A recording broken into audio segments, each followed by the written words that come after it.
Assalamualaikum warahmatullahi wabarakatuh.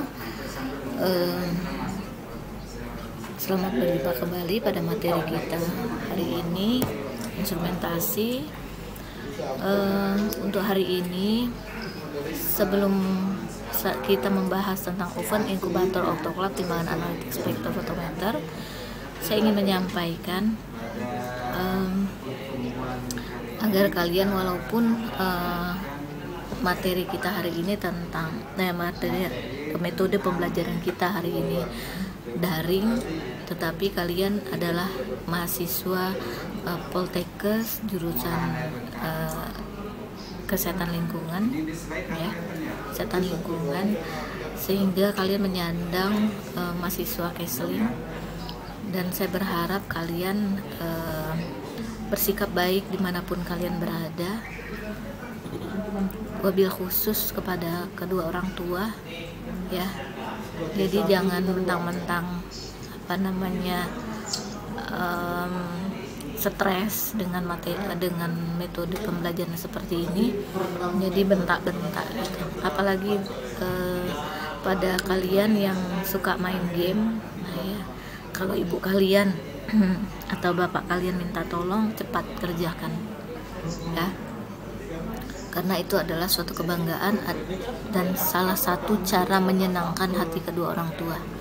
Tinggalkan yang lain, kerjakan apa yang disuruh orang tua.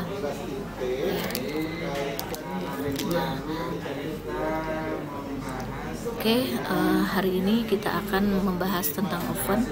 Seperti yang sudah materi yang kemarin itu, ada oven, ada itu gitu, dan saya suruh kalian untuk mencari, ya, mencari gambarnya, ya. Mungkin agak berbeda dengan gambar yang saya punya. Kita lihat. Nah, ini oven. Oven itu adalah sterilisator kering. Jadi sterilisator itu ada dua, ada yang kering dan ada yang basah. Nah, ini kering, ya. Jadi alat-alat apa saja yang boleh dimasukkan ke sini, alat apa saja boleh, asal jangan yang dari plastik. Kalau dari plastik dia nanti blending. Jadi oven ini memiliki suhu.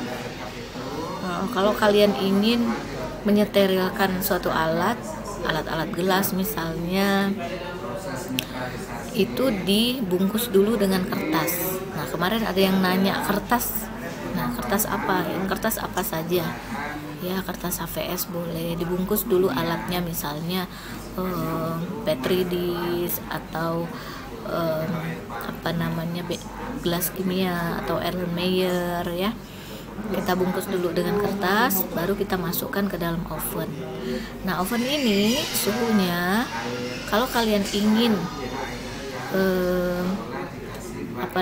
dengan suhu 160 derajat Celcius, itu lamanya 1 jam.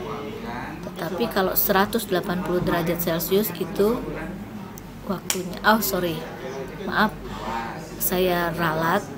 Kalau suhunya 160 derajat perlu waktu 2 jam, dan kalau suhunya 180 derajat perlu waktu 1 jam.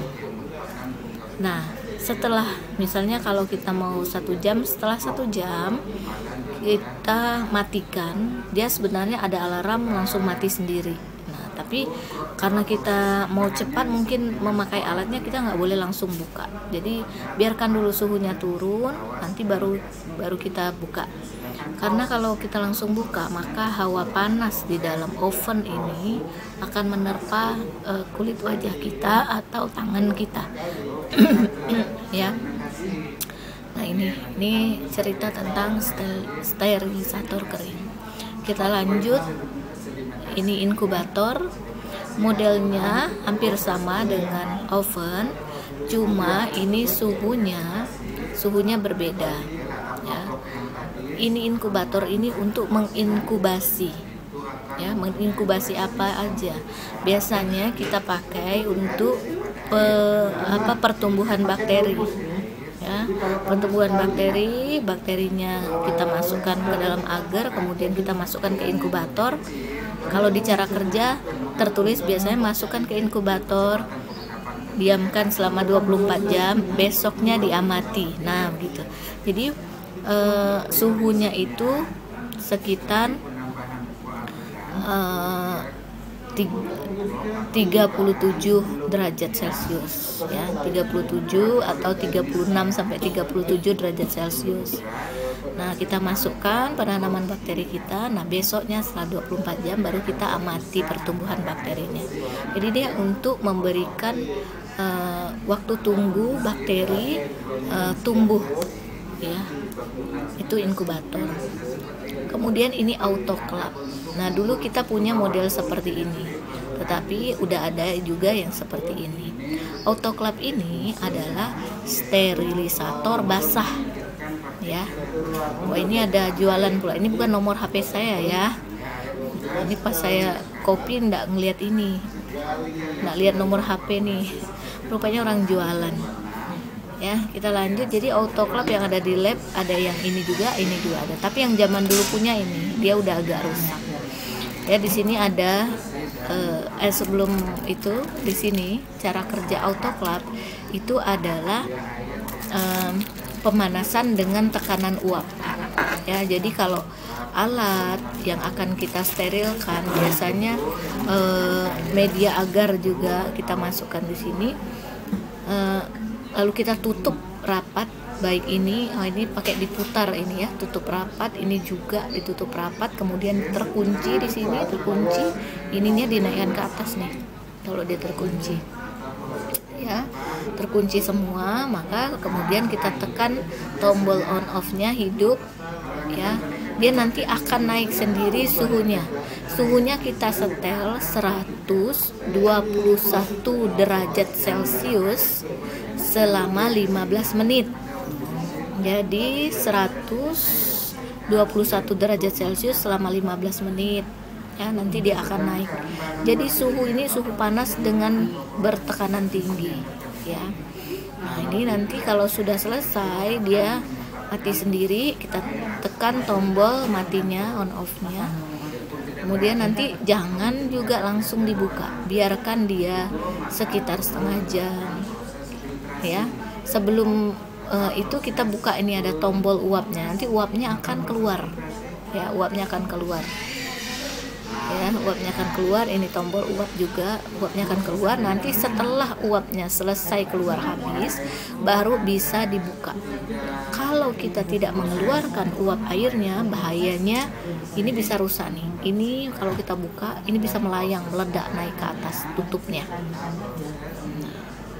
Ya, selain rusak, kalau tutupnya nimpa kepala sedang juga kan. Nah, jadi hati-hati. Jadi habiskan dulu uapnya, baru nanti kita buka dan ambil ini yang setelah kita sterilkan. Ya, itu cerita tentang autoclave. Suhunya 121 derajat Celcius selama 15 menit. Kalau oven berapa tadi?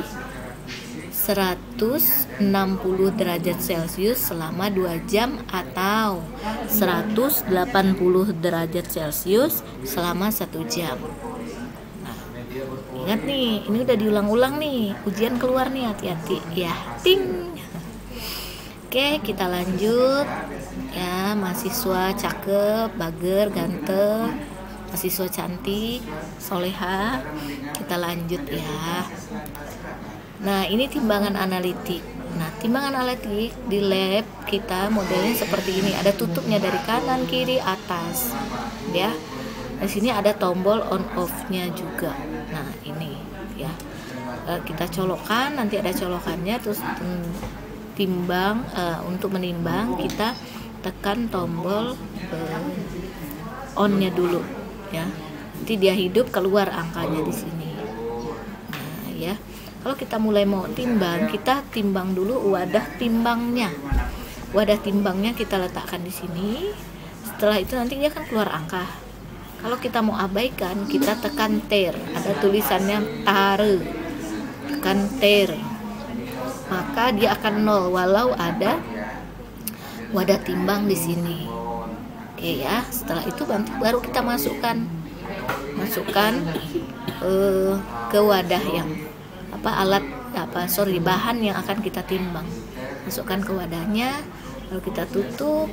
Nah, kalau dia kelebihan kita ambil pakai sendok dan sebagainya sampai kita mau nimbang berapa, misalnya 1 gram, 2 gram atau lebih. Ini judulnya timbangan analitik. Oke. Saya mohon maaf ya, ini ada suara-suara yang di belakang saya. Jangan dengarkan suara saya saja ya, abaikan yang lain. Oke, kita lanjut. Nah, ini spektrofotometer kita. Nah, ini bentuknya seperti ini kira-kira. Ini kuvetnya ya. Nanti kita setelah tombol on off ya, seperti yang di cara kerja minggu lalu itu ya. Nanti kita sebelum itu kita hidupkan kan, lalu kita biarkan dulu selama berapa, 15 menit atau 30 menit biar alatnya ini panas. Bukan panas gimana, stabil gitu, biar alatnya stabil ya. Nanti kalau kita mau buka, kita tekan dulu panjang gelombang apa, misalnya kita mau periksa besi, panjang gelombangnya itu ada di buku petunjuknya, harus ada berapa, kita setel di sini. Nah, setelah itu nanti kita masukkan kuvet yang berisi larutan blanko dan larutan sampel satu-satu. Larutan blanko tekan 0, nanti dia harus 0. Kalau dia tidak 0, berarti tidak benar nih alatnya ya, harus dikalibrasi dulu. Setelah tadi 0 ditekan 0, kemudian kita keluarkan, nanti masukkan lagi yang berisi sampel dan reagen masuk ke sini, lalu tutup, nanti keluar pada layar ya, angkanya misalnya FE nya berapa gitu. Masih ada nggak nih alatnya ya? Oh iya, sudah habis. Demikian penyampaian untuk hari ini untuk merecall saja ulang. Tadinya saya dengan tim ingin membuat video ya, cara kerja dan sebagainya, cara melakukan misalnya nanti titrasi, kemudian alat-alat gelas. Tapi hari ini adalah ternyata jadwal kalian minggu ini nih jadwal diambil swab, mahasiswa semua diambil swab ya. Dan saya sudah mengajukan untuk mahasiswa semester 1 yang sarjana terapan itu didulukan karena mau praktek duluan. Instrumen itu harus praktek duluan karena nanti di semester ini juga ada mata kuliah mikrobiologi, ada mata kuliah yang praktek. Jadi kalian sudah harus mengetahui alat-alatnya dulu. Itu kira-kira. Baik, sebelum ditutup saya ingin menyampaikan, berbaktilah kepada orang tua, jangan pernah menyakiti hatinya. Kalau yang lalu-lalu sudahlah ya, yang sudah terlanjur, kalian tinggal minta maaf saja ya. Dan jangan pernah membiarkan air mata ibu atau bapak kita menetes ya. Kalaupun sampai menetes air mata ibu kita, wabil khusus cepat-cepat minta maaf ya, karena dimanapun orang tua tidak akan ada yang ingin berbuat jahat, tidak akan ada yang ingin anaknya itu diomelin terus ya, pasti ada sebabnya. Nah, marilah kita sama-sama memperbaiki diri kita ya, supaya karena kalian di rumah terus, supaya tidak makan omelan setiap hari. Gimana nih caranya? Kok ibu kita ngomel nih hari ini, kemarin ngomel juga. Nah, gimana caranya supaya tidak ngomel? Apa yang harus kita lakukan? Nah, bagi yang putri maupun yang putra, kalau senang main game atau nonton film Korea, biasanya cewek, nah itu dibatas-batasilah. Oke, I love you all. Assalamualaikum warahmatullahi wabarakatuh.